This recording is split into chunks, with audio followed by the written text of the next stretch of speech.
Kenyans must have seen that the entire government today was in the Nairobi Securities Exchange floor, ringing the bell for the starting of the secondary trading of what is being called Talanta Infrastructure Fund.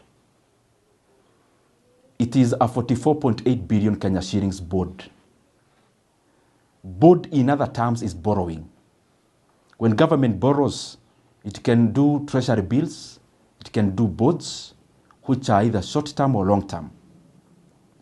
Now, since on the side of the book that we already know for government debt is already overstretched, now the government is coming up with these kind of facilities so that we do not seem like our debt is growing, whereas we are basically having another secret book of debt. One secret book was fuel levy. The second secret book, of course, is now this one for Talanta, at the behest of, or under the auspices of the sports fund. What is it? The Kenyan government is borrowing today, or has already borrowed, 44.8 billion Kenya shillings. That money is money to be spent today, but to be paid by Kenyans through taxes, and especially around betting and gambling, for the next 15 years, because most of the taxes or the revenue for the sports fund come from those two kind of areas.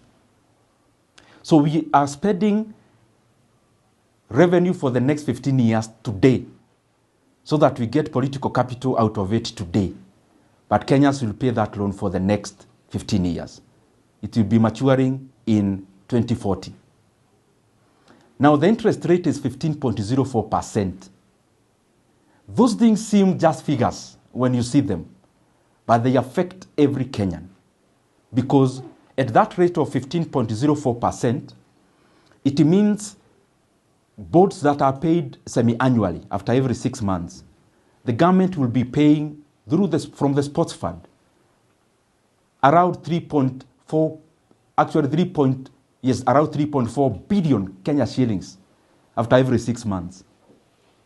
So at the maturity of the bond in the next 15 years, Kenya will have paid interest rate of 100 billion for a loan of 44.8 billion Kenya shillings.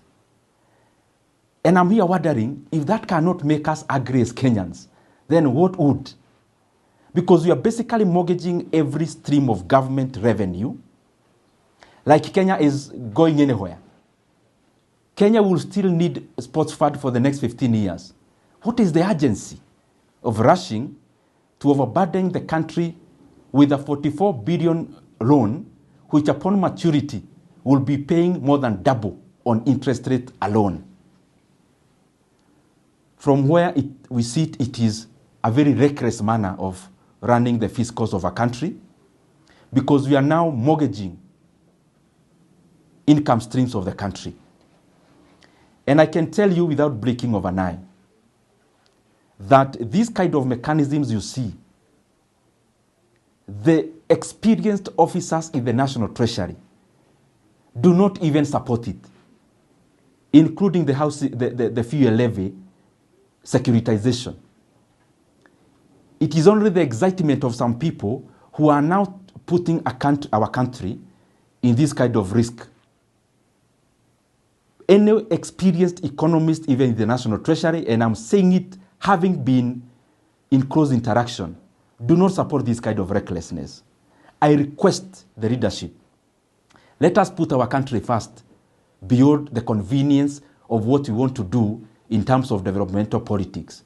Because Kenya will be here past the next election. We don't need to overheat our economy just because people have to see that something is being done. What we need to know is that Kenyans have always had stadiums. We have a stadium in Kasarani. We have a stadium in Nyayo. So we have not invented building of stadiums today. Kenya has always built state-of-the-art stadiums. That's one. Secondly, Kenya has always built tarmac roads. In fact, if you do in terms of kilometers, there are more roads that have been built in the past than has been built today. So we are also not inventing building of tarmac roads. It then shows you that as we rendered those services in terms of Kenya to the Kenyan population in the past, we never endangered Kenyans with this kind of financial engineering that is reckless. So the book they need to check is the book on how to make the economy be able to generate enough revenue on the mainstream side of it so that we can be able to provide services and infrastructure in the way that we want.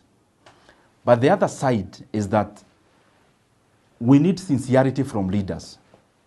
Sincerity is distinguishing what we need to do for political convenience and what is right for the country. Now, if this government came to power and they realized that all the fuel levy had been securitized by the previous government, then there would be government to administer what? And it is the same question we are asking futuristically. Now the government is securitizing every revenue stream. Now the government that will be coming, in whichever time, they'll be coming to administer which revenue.